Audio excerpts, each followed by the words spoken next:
Julia Perronnet-Brémond, porte-parole du groupe Unis pour la Garde.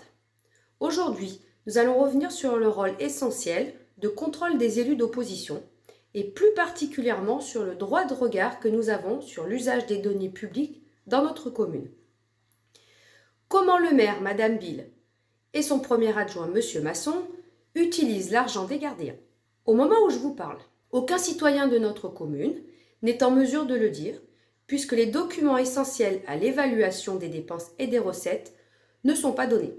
Lors du conseil du mois de janvier, nous devions voter le budget primitif pour l'année 2024.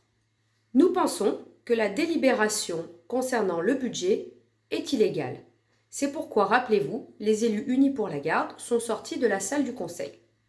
Sachez que pour voter un budget, Madame le maire et son équipe doivent nous donner accès à des documents budgétaires.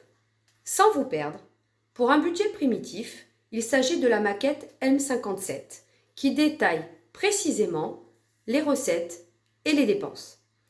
Document que nous devons recevoir dans un délai réglementaire et que tout citoyen peut consulter après le vote et sa publication sur le site internet de la ville.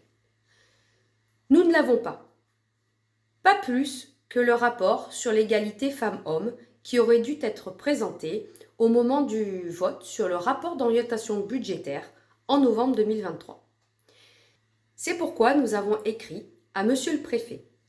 Les élus d'Unis pour la Garde pensent que toutes les délibérations en lien avec le budget sont illégales. Madame le maire a refusé en conseil municipal de me donner la parole pour la mettre en garde sur cette éventualité. Car si Monsieur le Préfet venait à juger que les délibérations sont illégales, alors Madame le maire serait obligée de les faire toutes annuler.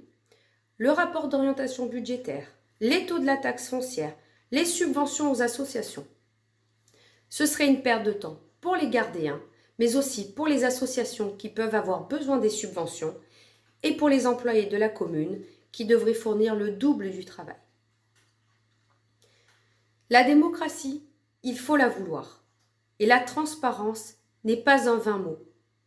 Au contraire, elle prend tout son sens quand on la pratique au quotidien.